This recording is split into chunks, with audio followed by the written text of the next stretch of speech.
Hey everybody, welcome to today's Lunchtime Leadership Blast with the Personnel Board. One more time, my name is Pete.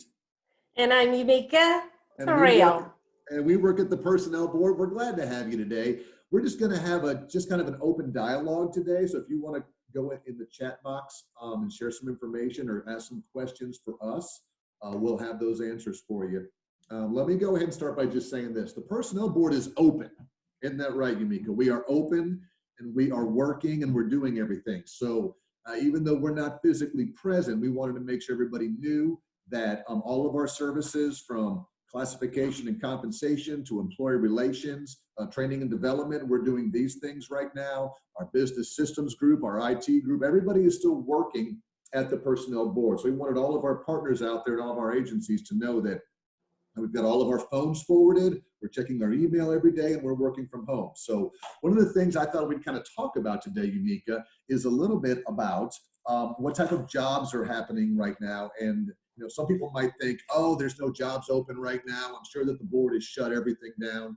Can you share just a little bit about your department and what jobs you think that we've got opening right now? Definitely.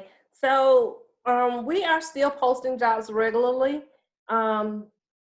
Right now, we have about 28 different jobs posted on our website, with several more coming this upcoming weekend.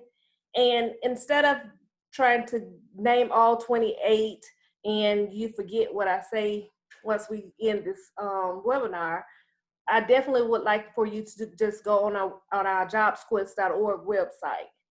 It is it's your career hub. If you are looking for a different job, if you are thinking about a promotion, if you are tired of your coworker, this is the jobsquest.org website is where you would go to look for those additional vacancies or current vacancies. Yep. So when you get to this site, hang on one second. I'm sorry, Yumika. I pulled up the wrong site. There it is. How about, can you see it now? Now I can. You can see it now. Okay, good. Just so go ahead, walk us through this. So once you get to our jobsquest.org website, you will go into the login option. Yeah. And all our current employees, if you know your employee ID number and your password, you will click the last one that says, yes, I know my 7-digit Merit System employee number. Okay. If you don't, then you would look it up. Right, like you did that. Pete is trying to do. Right. Otherwise, you would go here and continue, and it would bring you to our Workday login. Once you're logged in, you would go to your career, the career icon, and look for Find Jobs. Okay. And you're saying that all of these are still being updated on a regular basis. We've got jobs out there right now. We've got things that are happening. If anybody out there, most of you said that you were frequent Workday users, but in case you have anybody in your department or Kevin out in your city who's like, I haven't been on Workday in a long time, don't forget, right here on the JobsQuest homepage, it says Workday Resources. So for those people who have never even logged in and don't know what's going on, you've got both videos and you've got some PDF guides here. Yumika and I are going to talk in a little bit about your career profile and how important that is. And if you've never heard that before, you can always just go to Workday Resources, come down here to Creating Career Profile, and right in here, we've got a 30-page document that's going to work you through exactly how to use the career profile, where to go, and how to do it. So when you hear us today and you're like, oh, I forgot what he said, just remember, we've got this right here under Workday Resources on JobsQuest. So that's good for us, for all of us to know. Okay. So what jobs are coming soon? Anything exciting that we're about to release that you know of, or is it all kind of up in flux right now? Definitely. We have about 6 jobs that will open on Sunday. They're museum, voting machine technician, Okay. power distribution helper, electrical distribution assistant supervisor, Wow. electrical inspector, building inspections officer, as well as we have a part-time deputy sheriff that will be posting. Okay, so those are stuff is happening. It's still going on. I know your team works really hard. So let's get down to the nuts and bolts. So let's do not all. I want to be careful how we frame this. This is not This is not factual. This is going to be based on some opinions and leadership, and I want to kind of tie this all together. What can an employee be working on during this time when they're at home? So when I say it's not factual, I mean, I want to make sure that we're not saying this is the only thing you have to do while you're at home.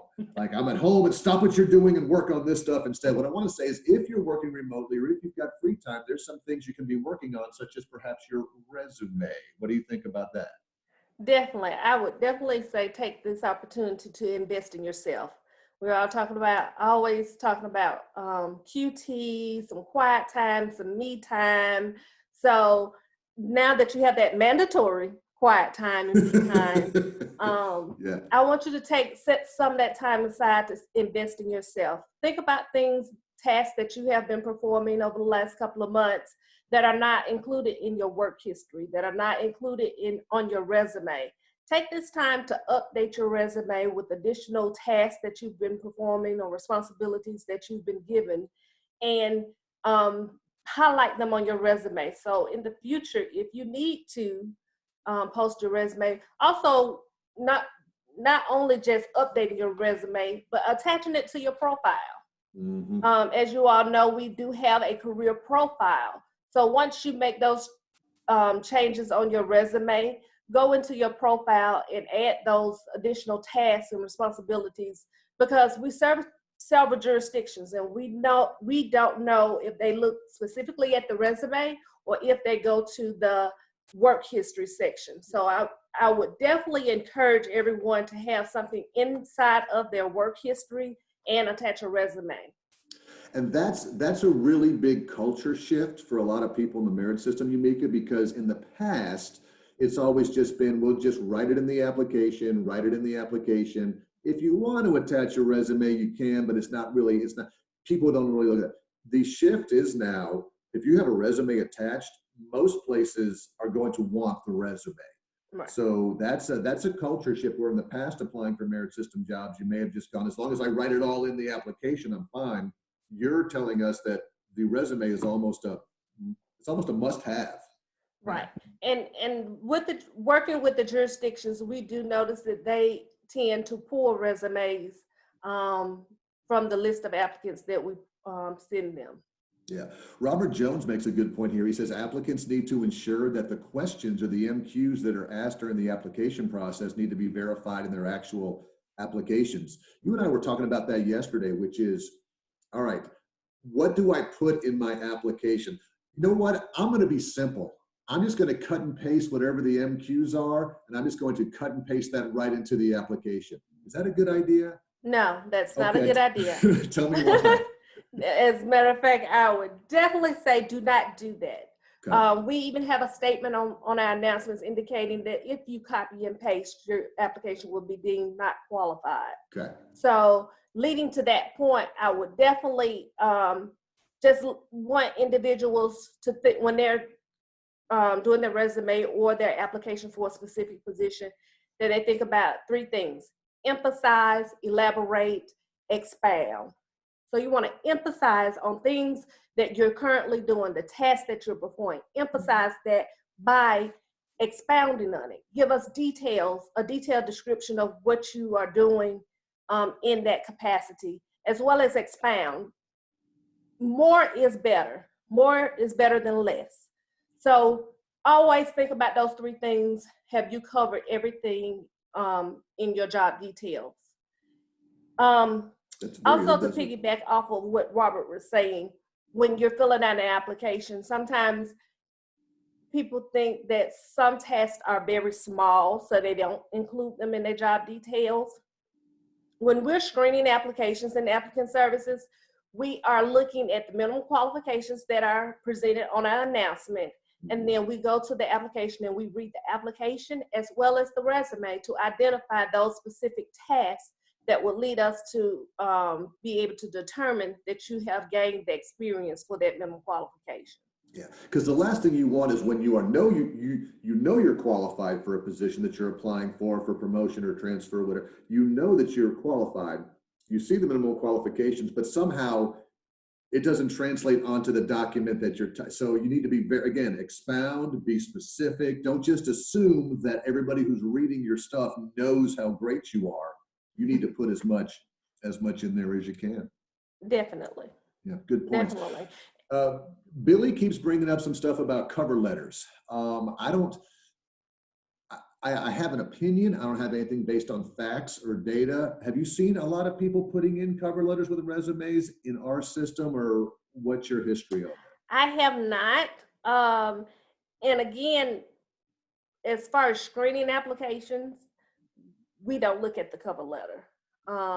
Because for the foremost, cover letters is telling you how great I am and how I will be an asset to your company. We're looking for experience, tasks that you have completed to prove to us that you meet those minimum qualifications. Yeah, and in the private sector, a lot of cover letters and resumes back in the day when you mailed stuff out and you didn't want to just open a blank resume might work. Now, is there any harm in, if you know that you're going to get a secondary interview at an agency, when you show up, you bring your resume with the cover letter attached as part of the handouts for your secondary interview? I mean, there might be some benefit in that, but as far as our system goes, I'm not so sure you want to spend a lot of time and effort creating a cover letter. Would that be safe to say? Definitely. Chuck has a good point. He says, can I just duplicate what I show on LinkedIn and then upload it to Workday, or can I just point to my LinkedIn presence? I have a LinkedIn presence. No, and no. Yeah. We will, there's a system as far as screening applications, and to say that we will go outside of our system to go to your LinkedIn presence to screen your application or to identify your qualifications. That's more than we probably could handle, since we screen every single application that comes in. Right. So we would definitely want you to transfer that information over to the Workday system, whether it be form of a resume itself or going in and identifying your qualifications in the work history section.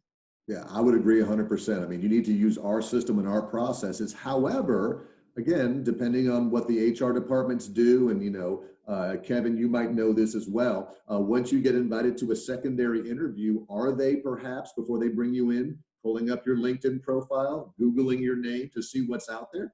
Absolutely. So I would have a very professional looking LinkedIn profile, make sure that your Facebook presence doesn't have anything inappropriate on it. But as far as stage one of the merit system applying for jobs, we're not going back and forth. I mean, you need to use our system in Workday. That's what we're going to use. So good questions there. Tracy also says, and she does some of our screening for us, that she has seen plenty of cover letters. So apparently people are including cover letters. And what I'm hearing you say, Unique, is it can't hurt, but it's not something that we're really even glancing at as part of the process. Right. It's not anything that's going to get you to the next level or be able to send your name over to a jurisdiction. And when the jurisdictions are looking, they're looking for that minimum qualification or additional minimum qualifications that they've set for their jurisdiction. Yeah, very good point. All right, so let's do this. You've been so helpful. We have hit our 16 minute mark. I'm going to open up our last poll. And if you have one more question for Unique or I, go ahead and throw it into the chat box there as we open up our final polling question. Let's see here. Polling question number 3. All right, based on Pete and Yumika's passion and information, there is a blank % chance that I'm going to get into Workday and update my own career profile very soon. 100% chance, 50% chance, or I have to watch Netflix instead. I have no desire to update my career profile because I'm not doing that. So let's see how persuasive you and I were, Yumika, here in getting people to understand the power. And again, if you have one last question for Yumika or I about the personnel board, about our jobs that are coming up, about what we're doing, type that in the chat box here. We'll give you a couple more seconds. A couple more seconds for you. All right, last chance to vote. All right, let's share what we got. And look how good we did. Yeah, there's 50% of our folks are going to get up there and get everything in there. you know, about a third say maybe, and there's 3 of you that really couldn't be more low performers if you tried. So we're very, there's some in every group. So Yumika, any closing thoughts for anybody? Any last words of wisdoms or best practices? No. You nailed No, it. just keep in mind that JobsQuest is definitely your go-to as far as looking for new positions, looking to see what's out there, what the Personnel Board has to offer, as well as it is the best referral tool that Merit System can have. So, you know, if you know someone that's looking for a job or a career more so, then send them to our jobsquest.org website. That's a very good point, especially with the people who are being furloughed now, some part-timers, some folks that are laid off. Let's refer these people to the Merit System. Let's get them to our websites. There are jobs and we are hiring in certain areas right now. So yeah, great point. Great point. And one last question. If I'm having trouble logging on, should I contact my HR or Pete? That's a horrible question. The question should be contact HR or Yumika. Yumika, what is your line for 1 or 2 people who want to call you for some help with Workday? Would you mind? Sure. So my direct number is 279-3504. If you can't contact me because I'm in another virtual meeting, then you can call 279-3540. If you have some specific concerns about anything, you can definitely call or email me at yumika.terrell@pbjcal.org. And that's TERRELL, right? 2 R's, 2 L's. And you can, I was just joking, you can contact me as well, 279-3500. All right, everybody, it's been fun. Thanks, y'all. Have a great day, everybody. Bye.